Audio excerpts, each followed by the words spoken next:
Conceitos em ciências. Eletromagnetismo. O princípio do motor.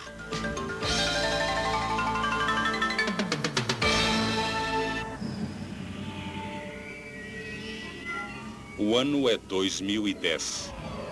E na base lunar Alpha está sendo preparado um embarque de suprimentos para uma colônia em Titã. Os suprimentos foram carregados em uma cápsula especial que está entre um par de trilhos. Um computador liga uma chave e acelera uma cápsula rapidamente ao longo dos trilhos. A força que acelera a cápsula foi observada pela primeira vez pelo físico francês André Ampère em 1820. Ele observou que quando as correntes de dois condutores paralelos eram no mesmo sentido, os condutores se atraíam. Mas quando as correntes eram em sentidos opostos, os condutores se repeliam. Ampère concluiu que os campos magnéticos ao redor dos fios criavam forças de atração e repulsão. A regra da mão esquerda para o condutor prevê o sentido do campo ao redor de cada fio. Quando os campos entre os fios estão no mesmo sentido, para ambos os fios, ocorre repulsão. Essa repulsão é similar ao que ocorre quando dois ímãs em forma de barra são colocados lado a lado, de maneira que o campo de um ímã esteja no mesmo sentido que o campo do outro. Quando o movimento de elétrons nos dois fios é no mesmo sentido, no espaço entre os fios, o campo produzido por um fio tem sentido oposto ao campo produzido pelo outro.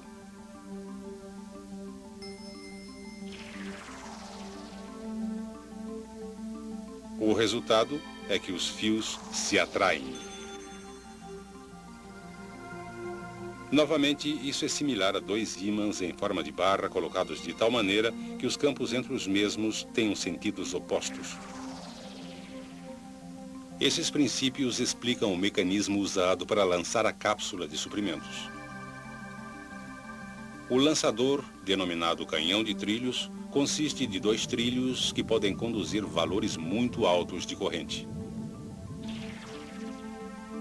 A própria cápsula de suprimentos também é um bom condutor. Quando o canhão de trilhos é ativado, uma corrente muito alta flui por um trilho, passa para o outro através da cápsula e retorna, completando o circuito. Devido aos campos que interagem, existe uma grande força tentando separar os trilhos, mas eles são fixados com segurança e não podem se mover. O campo produzido pela corrente que passa através da cápsula fica no mesmo sentido que o campo entre os trilhos.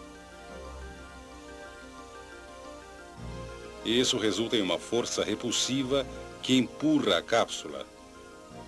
E como a cápsula não é fixa, a força que atua na mesma pode impulsioná-la ao longo dos trilhos a uma velocidade cada vez maior.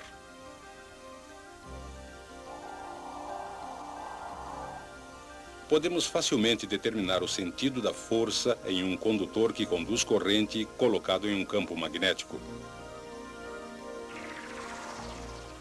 Se o fluxo dos elétrons for nesse sentido, o campo produzido ao redor do condutor irá interagir com o campo produzido pelos ímãs.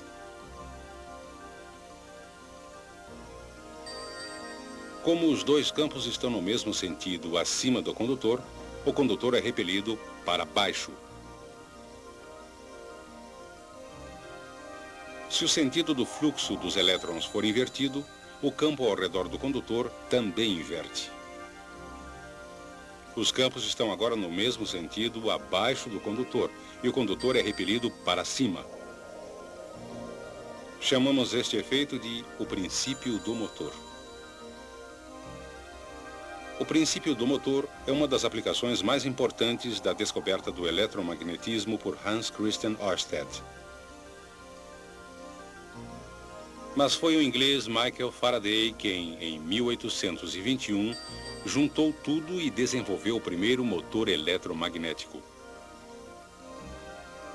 O princípio do motor diz que, se um condutor que conduz corrente for colocado em um campo magnético externo, ele será submetido a uma força que é perpendicular tanto ao sentido do movimento dos elétrons como ao campo magnético externo.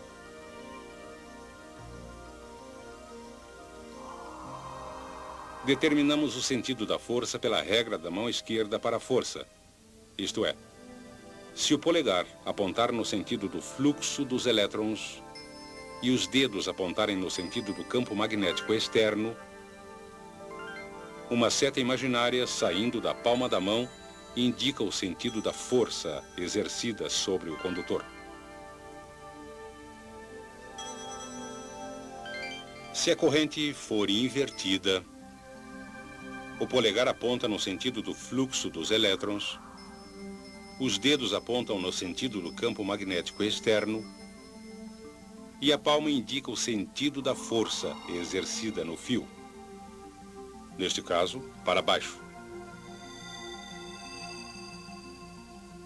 O princípio do motor recebeu esse nome porque sua primeira aplicação foi no projeto de motores elétricos. Uma espira de fio levando uma corrente é colocada entre polos magnéticos. Se aplicarmos a regra da mão esquerda para a força, neste lado da espira, de maneira que o polegar indique o sentido do movimento dos elétrons e os dedos indiquem o sentido do campo magnético externo, a força no condutor será para cima, conforme indicado pela palma da mão. Quando a regra da mão esquerda para a força é aplicada ao outro lado, a palma da mão indica uma força para baixo.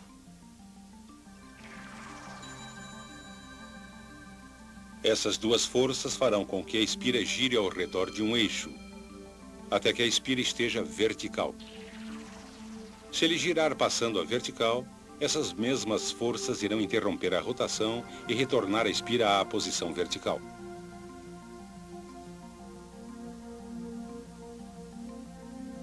Mas, para executar trabalho, a espira deve continuar a girar. Podemos fazer isso com facilidade, dirigindo o movimento dos elétrons por um anel dividido chamado comutador, que está em contato com escovas de grafite.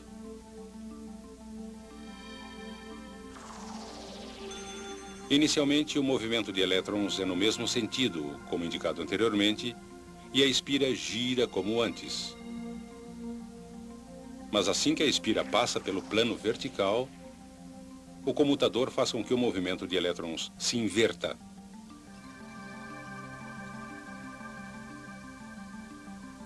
E isto inverte o sentido das forças nos lados da espira, fazendo a espira continuar a girar.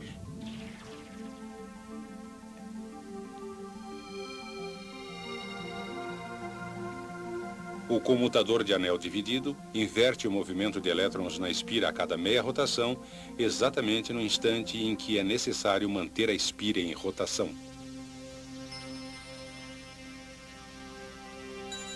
Normalmente, usamos energia elétrica para fazer o motor funcionar. Mas poderíamos usar o motor para produzir energia elétrica?